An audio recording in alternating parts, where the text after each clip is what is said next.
আমার ছোট্ট ছেলেটা খেলার মাঠে দৌড়ে বেড়াচ্ছে। আজও স্কুল ছুটি। ছুটির দিনে ও মাঠে দৌড়ে বেড়াতে খুব ভালোবাসে। ও খুব ভালো ক্রিকেট খেলে। ওই যে খেলা শেষ করে এখনো কোচিং এ যাচ্ছে। ও পড়াশোনাতেও খুব ভালো। আমাদের দুজনের স্বপ্ন একদিন ও খুব বড় মাপের মানুষ হবে, একজন সফল ডাক্তার হবে। এ কি হঠাৎ খেলতে খেলতে কি হলো? ও কি পড়ে গেল? এই এই ওকে কি ওঠাও। আরে আরে আরে দেখো, আমি তো শত চেষ্টা করেও ওকে আর ধরতে পারবো না। ওর ভালো মন্দে ওর পাশে থাকতে পারবো না। এই কেউ ওর মাকে ডাকো। আরে আরে কেউ কেউ শুনছো না কেন? এই ইস, আমি যদি বাড়ি থেকে বের হওয়ার সময় অন্তত হেলমেটটা পরতাম, আমি যদি সাবধানে বাইকটা চালাতাম, আমি যদি ট্রাফিক নিয়ম মানতাম, আমি যদি নেশা না করতাম, আমি যদি বাইক চালাতে চালাতে ফোনটা না ধরতাম, ইস, আমি যদি আমি যদি আমি যদি আমি যদি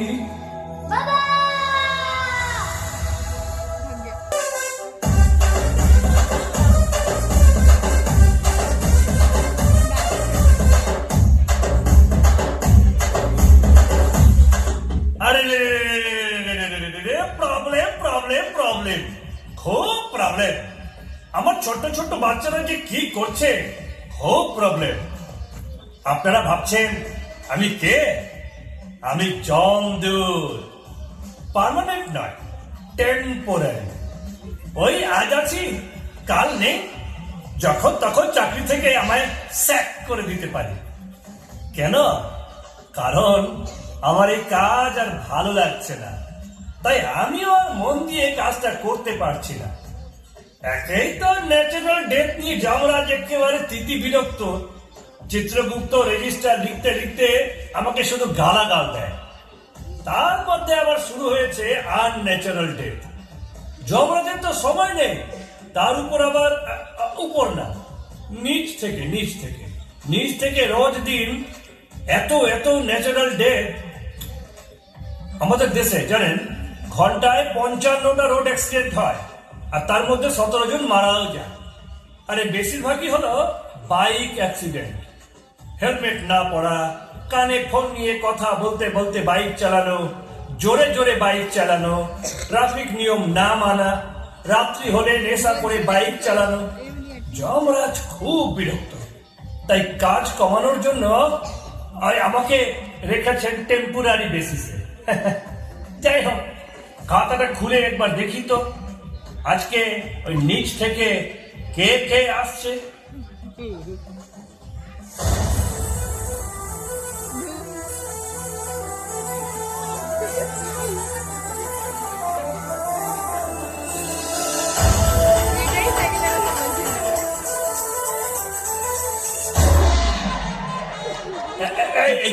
এই তো এসে গেছে।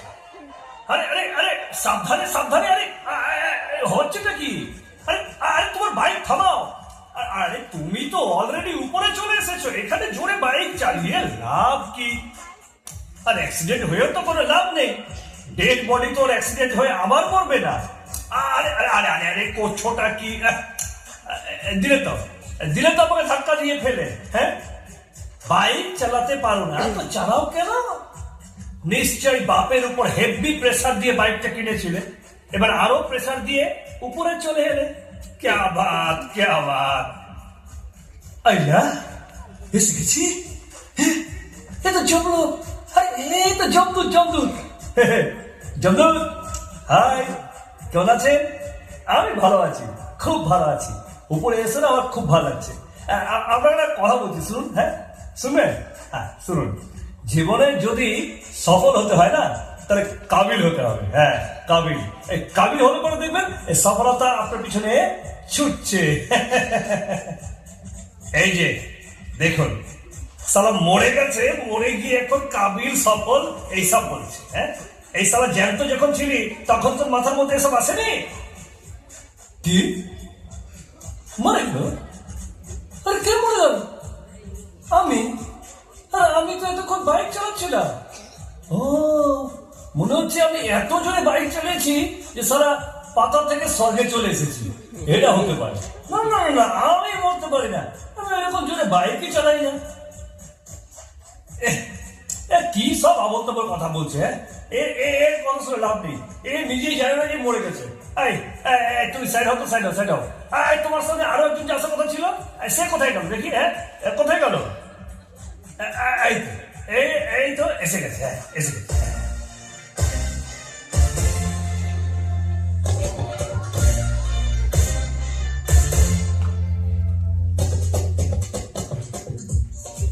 ওই কে আমাকে এখানে নিয়ে আসো রে? হ্যাঁ, এই 2.5 কিলো হাত সারা কারো উপরে ওঠার আগেই আমাকে উপরে নিয়ে চলে এলো। কে কে নিয়ে এসছে ওকে? কে নিয়ে আসলো? সালা সালা পাই মাল থাকে, এমন মার দেবো না সালা তারিখ পে তারিখ, তারিখ পে তারিখ আর তারিখ পে তারিখ করতে থাকবে, কিন্তু সারা কোথাও কোনো বিচার পাবে না সালা। এই দেখো চন্দন, তোর না এই ব্যাপারটা আমার একদম ভালো লাগেনি। হ্যাঁ, সুস্থ সবল মানুষ এই ঠেলার পাশে দাঁড়িয়ে চা খাচ্ছিল বিস্কুট দিয়ে, আর তুমি তাকে টক্কর ডেকে নিয়ে আসলে। এটা কিন্তু আমার একদম পছন্দ হয়নি বলে দিচ্ছি। এটা তুমি জমদূত একদম ঠিক করো নি। আমার না তোমার খুব রাগ হচ্ছে। তুমি যদি এরকম বেশি বাড়াবাড়ি করো না, আমার মনে হচ্ছে তোমার থাপ্পড় মেরে দিই। কি আসছে রে বাবা? হ্যাঁ,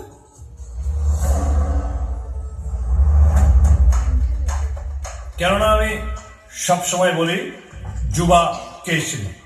হ্যাঁ, দানে দানে মে হ্যাঁ দম। আমি হলাম বাজিরাও চুইংগাম। আটা মাঝি সাটাকলি। কেউ বলে আমাকে? হ্যাঁ, কে কে কে এবং কেন আমাকে এখানে নিয়ে এসছে? হ্যাঁ, কে কে? আমি তো চুপচাপ পোস্টারের সামনে দাঁড়িয়েছিলাম আর গুটকা চাবাচ্ছিলাম, আমাকে কেন নিয়ে চলে আসলো? এই तारीख पे तारीख, तारीख पे तारीख तुझे मैं चुन चुन के मारूंगा। এই এই এই আমার উপরে তোমরা সব রাগ দেখাচ্ছ কেন? বলো তো। হ্যাঁ, আমাকে যমরাজ্য করতে বলে আমাকে তাই করতে হবে। আমার বাড়িতে ছোট ছোট বাচ্চা আছে, তোমরা আমার সঙ্গে এরকম করো। হ্যাঁ, তোমরা কি বুঝতে পারছো না? হ্যাঁ, তোমরা যদি রাস্তায় চলাফেরা করার সময় নিজের সেফটি সম্পর্কে একটুখানি জ্ঞান থাকতো, তাহলে কি তোমাদেরকে এরকম ভাবে ধরে নিয়ে আসবার কোনো কারণ ছিল? বলো। হ্যাঁ, তোমরাই বলো। সুতরাং যতই আমার সামনে গিরগির করো তোমরা, আমি কিন্তু ছাড়তে পারবো না। আমার কাছে যেরকম লিস্ট আসবে, আমাকে লিস্ট দেখে এরকম কাজ করতে হবে। তোমরা যদি সত্যি সত্যি কারণ জানতে চাও, তাহলে একটা উপায় আছে। তোমরা এখানে কেন আসলে, কি করে মরলে, তোমাদের কি কারণ না কারণ, এই সব বিষয় বলতে গেলে আমাদের বসকে ডাকতে হবে। হ্যাঁ, বসকে। বস? কে তোমাদের বস? হ্যাঁ, কোথায় কোথায় তোমাদের বস?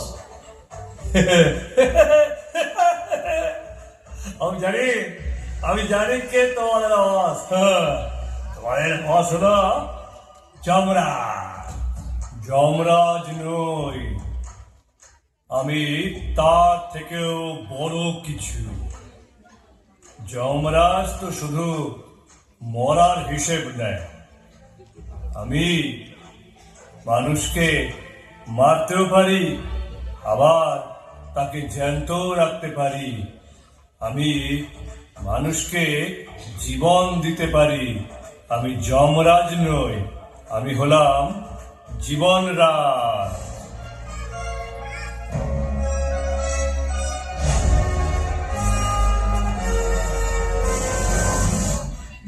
জীবন বড় না মানুষ বড়?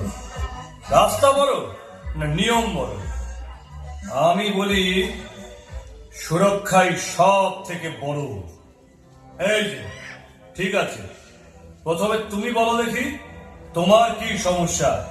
আইলা সমস্যা সমস্যা তো কিছুই না। সমস্যা হচ্ছে যে এই লোকটা আপনার কি যেন জমদূত জমদূত আমাকে ওই পার থেকে এই পারে নিয়ে চলে আসলো। এটা কিরকম ইনসাফ হলো বলুন? আচ্ছা, তো তোমার এই সমস্যা, ঠিক আছে। জমদূত, তোমার খাতাটা দেখে বলো তো কি হয়েছে।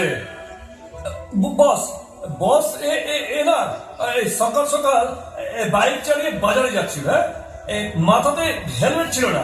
ওই বাড়ির রাস্তা থেকে যখনই মেইন রাস্তার উপরে উঠলো, ব্যাস সঙ্গে সঙ্গে পেছন থেকে একটা ট্রাক মেরে দিল। কেলাফাতে এই, তুমি হেলমেট কেন পরোনি? আইলা বাড়ি থেকে বাজারে যাবো, হেলমেট পরবো? হ্যাঁ, ওইটুকু রাস্তার জন্য কেউ হেলমেট পরে নাকি? আর ওই হেলমেট পরে না আমার মাথা ঘেমে যায়। আর এই প্রত্যেক সপ্তাহে 2000 টাকা করে চুলটাকে সেট করি, এই চুলটাও নষ্ট হয়ে যায়। আইলা কি সব যে বলে। मछली जल की रानी है और ट्रैफिक नियम ना माना बेईमानी है। কি অবাক কাণ্ড আপনারা শুনুন। হ্যাঁ, মাথা ফেটে যাবে তাও ভালো, মরে যাবে তাও ভালো, কিন্তু চুলের স্টাইল নষ্ট করা যাবে না। কিভাবে অ্যাক্সিডেন্টটা হলো জমদূত? মহারাজ ও যখন ওই টার্ন নিল না, ওই টার্ন নেওয়ার সঙ্গে সঙ্গে ডান দিক বাদিক তো কিছু দেখেনি, পেছন থেকে একটা ট্রাক এসে ওকে মেরে দিল। ব্যাস ও ছিটকে পড়লো সামনে ডিভাইডারে, ব্যাস ওখানে মাথাটা ফেটেছে উচিত। আর ও নিচের লোক থেকে জমলোকে চলে এলো। আর তখনই ওই ওই পিছনের ট্রাকটা যখন কাটানোর চেষ্টা করলো, ব্যাস ওটা গিয়ে ওই ঠেলাতে ধাক্কা মারলো। ঠেলাওয়ালার গাড়িতে ধাক্কা মারার সঙ্গে সঙ্গে এই লোকটা ওখানে চা খাচ্ছিল, ব্যাস ও পাওয়ার পার। এই লোকটা, তুমি যখন দেখলে ট্রাকটা ঠেলার গাড়ির দিকে আসছে, তুমি পালিয়ে গেলে না কেন? আমি দেখেছিলাম, কিন্তু কি হয়েছিল আর কি, আমার তো শ্বাস প্রশ্বাসের সমস্যা, ওই অ্যাস্তমা আছে। তারপর এই সামনে থেকে এরকম কিছু হলে পারে না, আমি না কিরকম যেন জড়সড় হয়ে যাই। আমার ভয় লাগে। ব্যাস আমি দাঁড়িয়েই ছিলাম, আমি নড়তে চড়তে পারলাম না। আর ট্রাকটা এসে ঠেলা গাড়ি শুদ্ধ আমাকে। এটাই তো তোমাদের সমস্যা। তোমরা নিজের স্বাস্থ্যটাকে ভালো রাখতে পারো না, এদিকে জীবনে অনেক দিন পর্যন্ত বাঁচতে চাও। এইভাবে হয় না।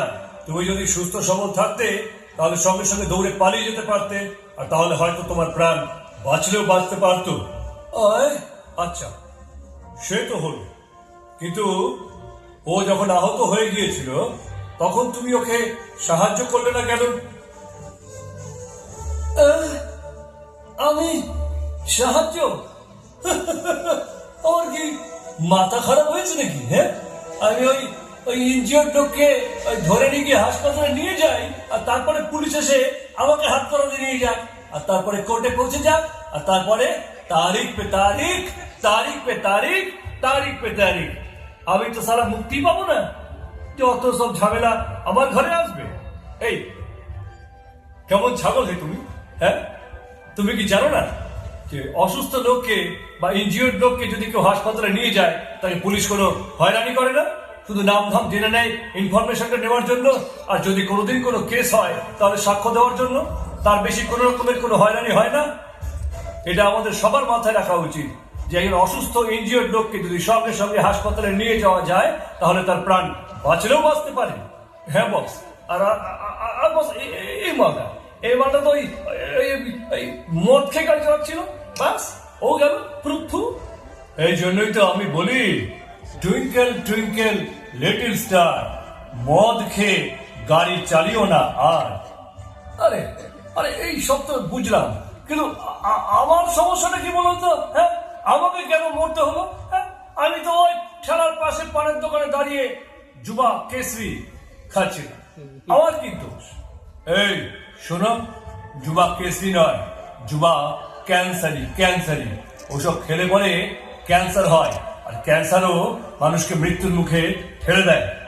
তুমি তো এমনিতেই ক্যান্সারে মরতে, ভালোই হলো একসঙ্গে সবার সঙ্গে স্বর্গে চলে এলে। আমরা তো মোবাইল ফোনে যাতে স্ক্র্যাচ না পড়ে তার জন্য কভার লাগাই, গাড়ি যাতে স্মুথলি চলে তার জন্য ভালো ভালো ইঞ্জিন অয়েল ঢালি, আর শরীরে যত্ন নেওয়ার জন্য তো কত কিছু করি। তোমরা কি কেউ জানো এই ঘটনাটার জন্য আসলে কে দায়ী? ওই লোকটা। ও যদি ফুটপাতে দাঁড়িয়ে এক গাদা গুটকা খেয়ে থুতু না ফেলতো তাহলে ওই বাইকওয়ালার মুখে সেটা পড়তো না, আর বাইকওয়ালা হেলমেট পরে থাকলে টেরও পেত না। ওই থুতু পরে যাওয়ার পরে ও যখনই ওই লোকটাকে গালাগাল দেবে বলে ঘোরার চেষ্টা করলো, ব্যাস তখনই রাস্তার মাঝখানে চলে এলো। আর এই ট্রাক ড্রাইভার ওকে কাটাতে গিয়ে ওকেও ধাক্কা মারলো, আবার ঠেলায় গিয়েও ধাক্কা মারলো। সব সময় মনে রাখবে, দুর্ঘটনার পেছনে মূলত তিনটি কারণ থাকে: অজ্ঞানতা, মূর্খতা আর সাবধান না হওয়া। আমি সত্যি সত্যি দুঃখিত। হ্যাঁ, আমি ভাবতে পারিনি আমার ছোট্ট একটা ভুলের জন্য এত বড় মাসুল দিতে হবে। আপনার কথা আমাদের খুব পছন্দ হয়েছে। আমার তো খুব পছন্দ। আমি এরপর থেকে নিশ্চয়ই আমার শরীরের খেয়াল রাখবো। হ্যাঁ, আমি আপনার কথা বুঝতে পেরেছি। নিজে যদি সুস্থ না থাকি তাহলে নিজেও বাঁচতে পারবো না, আর অন্যকেও বাঁচতে সাহায্য করতে পারবো না।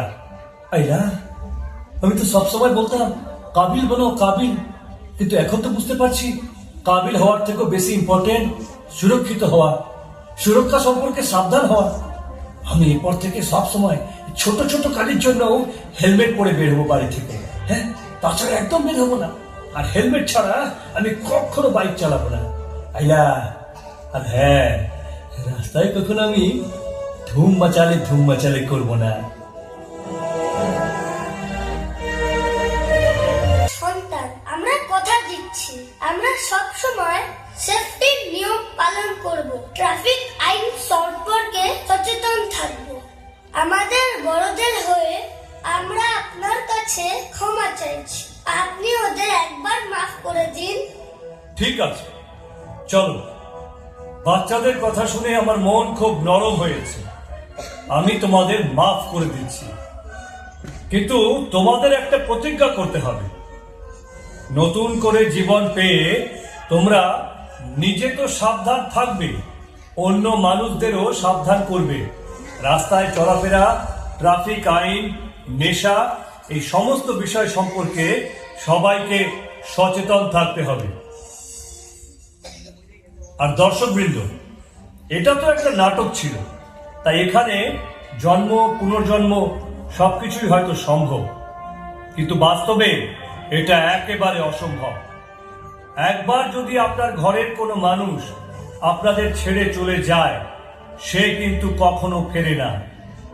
বাস্তবে কিন্তু একবার মৃত্যু হলে পরে সেই আপনজন আপনার থেকে অনেক দূরে সরে যায়। তার শূন্যতা জীবনে কোনো দিন পূরণ হয় না। আপনারা নিজেরা সাবধান হন এবং আপনাদের পরিবারের খেয়াল রাখুন।